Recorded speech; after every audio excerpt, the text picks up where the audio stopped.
So here we go for example 3. This is so much better. I get to sit on a little stool. I got the whiteboard. It's almost like being back in school. So 2 examples. I'll pause through the first one. So here is a hexagon, and we right now know nothing. All right, but this is what the information is given to us. We have the central angle, and we have this side here, and we are told, we are given the information that that has a length of 10. And our goal is to figure out what is the area of this particular hexagon. So, area of 10. So what else do I know? Let's fill some stuff in. We're going to make my triangle here, or my other equidistant side from the center. Make my apothem like here. So for me to figure out the area of this, I know the formula is 1/2 times the apothem times the perimeter. I need to figure out the perimeter. I need to figure out the apothem.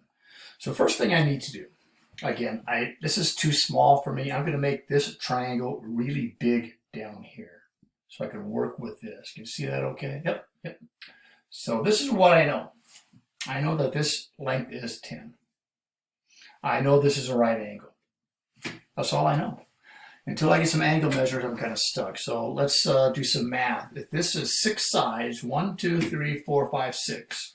And I know the central angle, there's 6 of those.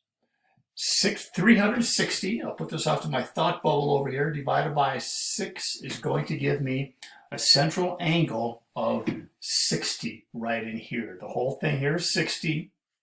When I go to my blown up little picture, half of that is going to be 30. Oh, I like this. Something's ringing in the old noggin here. If this is 30, this is 90, this has to be 60, and that is the dreaded, not the dreaded, the lovely 30, 60, 90 triangle. It makes life so much easier. 30, 60, 90 triangle, we remember that this is an equilateral triangle, meaning this side is half of the hypotenuse. So I can go right now, if this is 10, that is 5. So I've got my perimeter. I've got the part of the perimeter that I need. Now I need to figure this part out. Now I don't need my I can't say that word, the ratios with the trigonometry. I can use the Pythagorean theorem. I got 2 sides, 100 minus 75, or minus 25. I gave it away, equals 75. And it doesn't show up very good there, but trust me, that says equals 75. This, of course, is not 75. It is the square root of 75. A squared plus minus b squared equals c squared. And c squared minus b squared equals a squared. So square root of 75, going back again to all the geometry stuff, remember, it's going to be simplest radical form. That's the same as the square root of 25 times 3. You factor it using perfect squares. The 5 comes out, and this apothem now is, I'll erase that, is going to be 5 root 3. So I found the 2 things I need to know. This is 5 root 3 is the apothem, and this distance here is 5.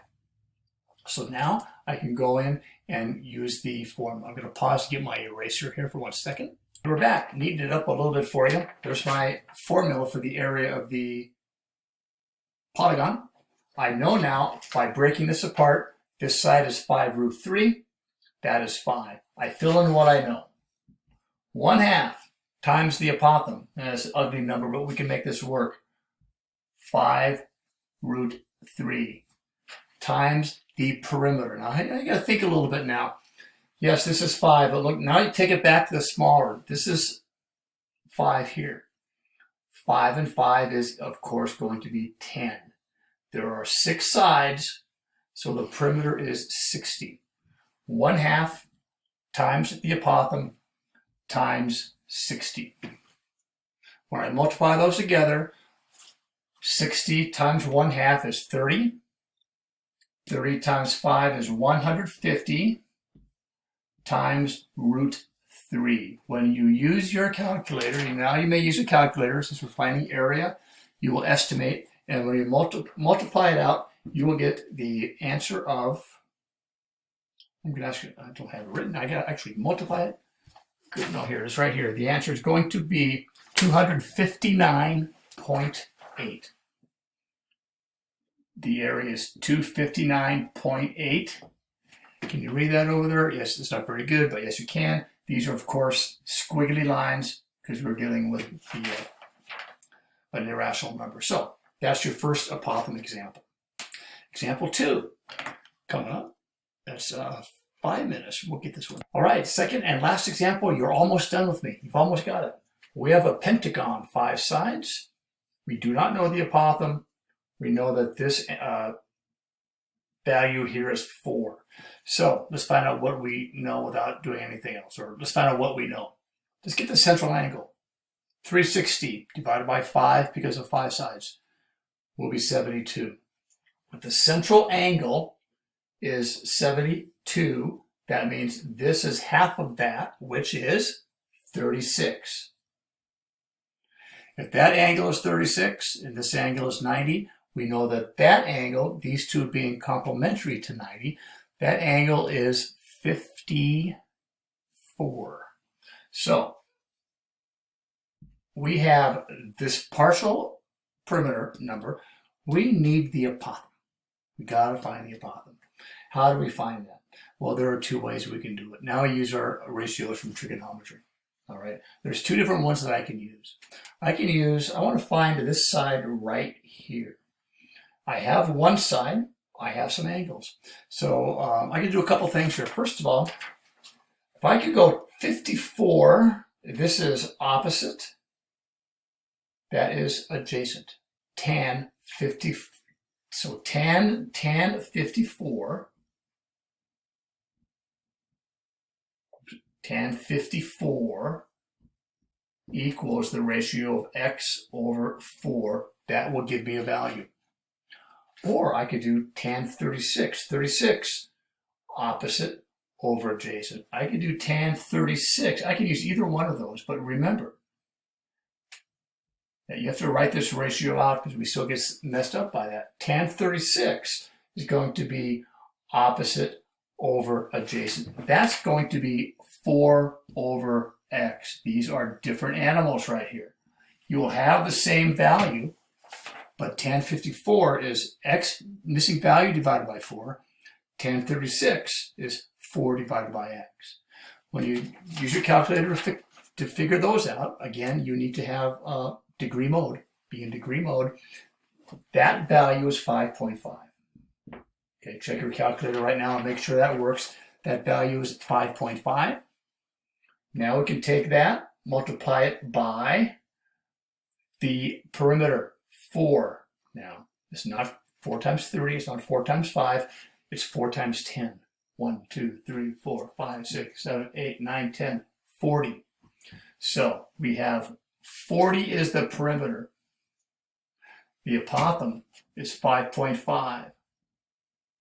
Multiply those by 1/2. That is your formula for the area of a polygon. The perimeter times the apothem times 1/2. And in this case, we will end up with approximate, because we're using this ratio here, approximately 110.1. So I need to get rid of this right here. So it's 110.1 on this one right here. 110.1. So the information you got, we have that this is a 4. We figured out the angles. We use the ratio to figure out the apothem and got that 110.1. That is also example B in your book. So anyway, that is example 3. Oh, wait, my last random picture. I got it right here for you. See, you got 23 seconds. I'll get out of here before 10. Easy. The last picture, it's a theme, yes.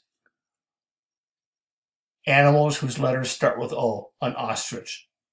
So to prove that you've watched my videos, you got to write down owl, opossum, and ostrich. So it's been a lot for you, but thanks. Got 3 videos. You got some work to do this week. Have a good week, and we will talk to you soon.